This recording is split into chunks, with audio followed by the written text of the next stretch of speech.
come home. It doesn't look as though the Russians are going to make it in time. Please think of yourself.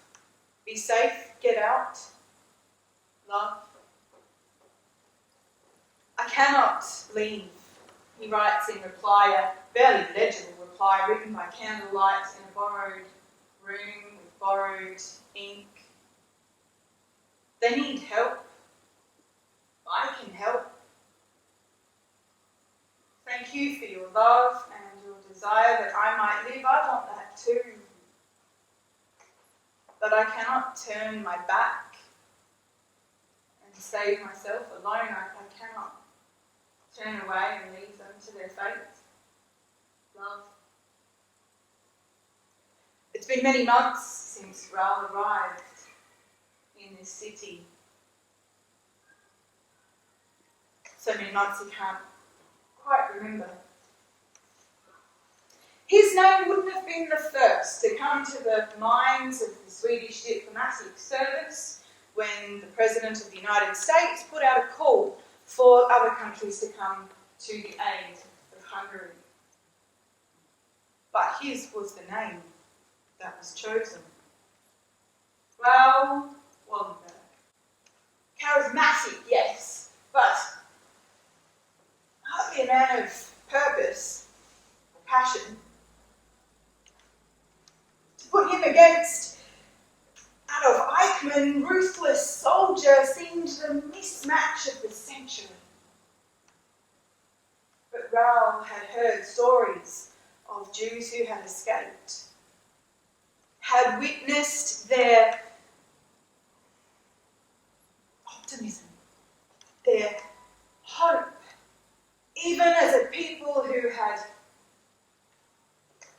survived persecution from place to place, generation after generation. And he had, at last, been inspired. Raoul had read Mein Kampf, Hitler's solution to the Jewish problem, and flung the book across the room and muttered, "What problem?" and had at last been incensed. So Raoul Wallenberg arrived in Budapest, determined to do what he could for as many as he could, facing persecution. The Hungarian authorities had allowed 1,300 Schutzpasser to be produced, which in the hands of a Jewish man or a child or a woman would afford them some protection.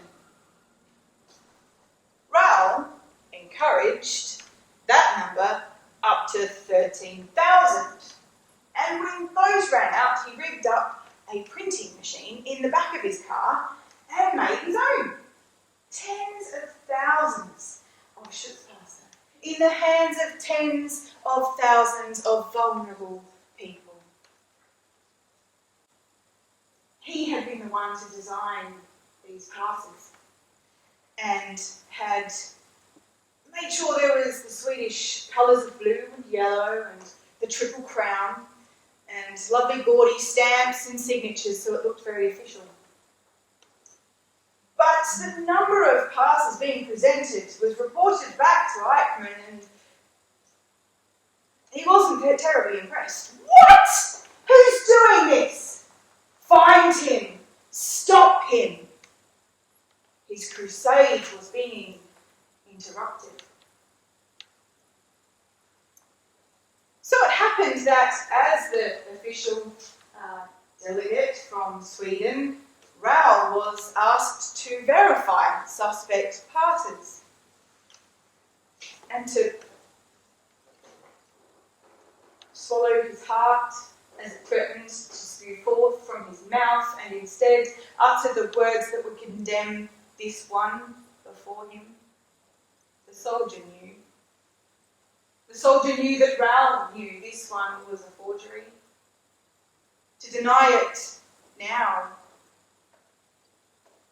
would risk the printing press, would reveal him as complicit, would risk their ability to keep producing documents to try and buy more time until help arrived. So he would turn and slam the door on the wailing despair of the one and drive towards the many he could save. Eventually, they did work out that it was Raoul himself who was behind the forgeries, and he was moved from consultant to target in the gun sights. Raoul would sleep in snatches, never the same place 2 nights in a row. His determination to help the persecuted fueling him when he forgot to eat. His successes quenching a thirst the quest itself had awoken. But Eickmann raged. He raged in anger that they couldn't find him, that he kept slipping through their grasp, that Raoul had success when he did not. And yet, Raoul stayed. His friends saw in him a verve for life that they didn't dream would be possible for him.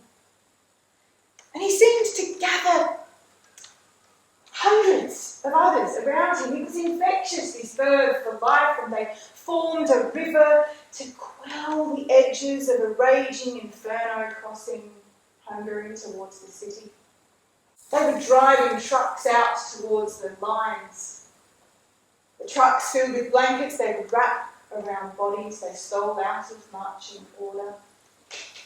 And if a soldier challenged them, Raoul would assume his authoritative pose, turn on his charm, and produce the whiff of enough red tape to buy them enough time to whisk those they could to safety. Inevitably, they drove away from hundreds they couldn't save, and it broke their hearts. But they did what they could. They saved who they could. To do nothing would have killed them as well. Only they would have lived on with their death inside. And it was amongst all this death that Raoul became a force for life.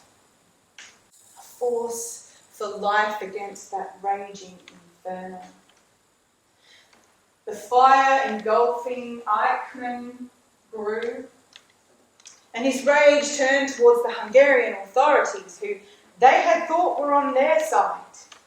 Too soft, he raged, too enamoured of their money to do anything about the Jewish question. Well, I'll show them. I'll burn the whole city, Jews and non-Jews alike. It can only improve the master race to get rid of all that weakness. And he swept towards the front of the convoy heading for Budapest.